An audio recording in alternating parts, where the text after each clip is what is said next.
I've just heard. In 6, we have the time jump and the changeover of actors, and it felt like a second pilot. Princess, the Queen has requested that the child be brought to her immediately. Episode 6 was one of the big leaps for us because you're not only jumping forward 10 years in time, but you're recasting the show midway through. Do keep trying, Selena.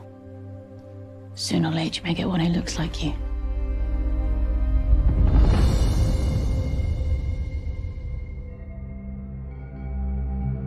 I have to believe that in the end, honor and decency will prevail.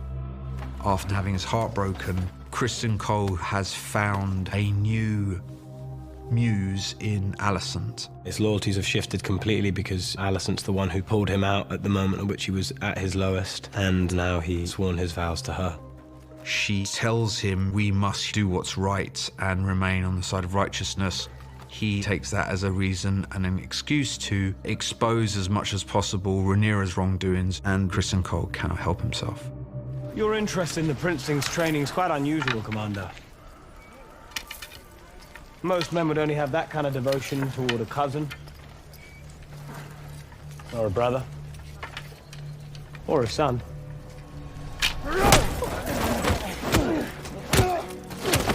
Kristen Cole was not there to fight back. Kristen Cole's rationale is, if I can goad this guy into a fight, Say it again! it proves the point. Say it again!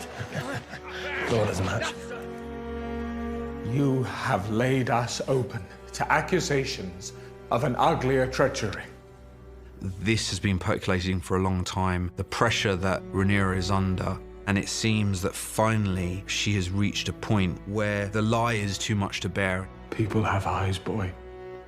She's living multiple lies at once, believing she's getting away with it, and ultimately no one's buying it.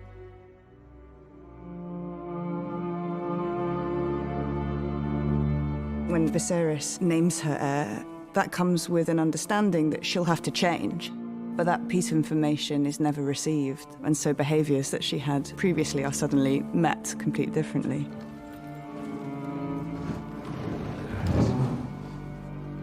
Wait. My son, Jacaerys, will inherit the Iron Throne after me. I propose we betroth him to your daughter, Helena. Let them rule together. There's a sort of territory war going on over her father. There's a desire to be on the inside of the family that she can't quite budge. A most judicious proposition. This fear of ill feeling being fed to her father by Alicent is so present, it sits on her, and is the thing that currently ties her to King's Landing and stops her being able to leave. Daemon's tried to remove himself from Westerosi politics and go live across the sea in a place where it can't affect him and twist him the way that it always did when he was at home. A toast to Aegon the Conqueror. He's living a sort of luxurious life and doing whatever he wants, really. We sort of visualized that sequence as being a short film that would stand on its own, that's a marriage slowly unraveling in the middle of nowhere. Do you never long for home? No. I don't believe you. Believe what you please. We've already had one person die sort of in their childbirth bed, and I just felt like Lena doesn't go that way. She's gonna go out like a warrior. She's unwilling to go the same way that Emma did. And the irony there is that Daemon is faced with the same decision that Viserys was in the pilot, and Daemon made a joke of it. Vhagar! Dracarys! Dracarys! Lena! She's a dragon rider. She wants to die a dragon rider's death.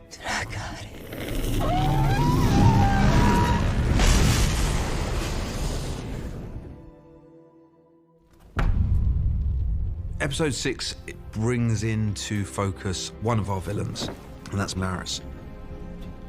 The Queen makes a wish. What servant of the realm would not strive to fulfill it? He's one of the only people who listens to her properly, and I think he feels he's the only one who sees her truly. Your father was a good man. He's a player, and he's looking into the future and seeing what she is going to be. And he sort of placed his chips, and then will wait for that to come home for him. You cannot say your father would be impartial in this matter. No, but he would be partial to me. When she says, I wish my father were here, a normal person would say, oh, I'm so sorry for you, why don't you write him a letter? Laris hears, go out and kill my father and my brother so that the king doesn't have a hand so you can bring your father back. By claiming that he did it as a favor to her, he catches Alicent in a net. So he gets a much bigger prize in that than just becoming the Lord of Harrenhal. And we had 2 deaths by fire in the episode.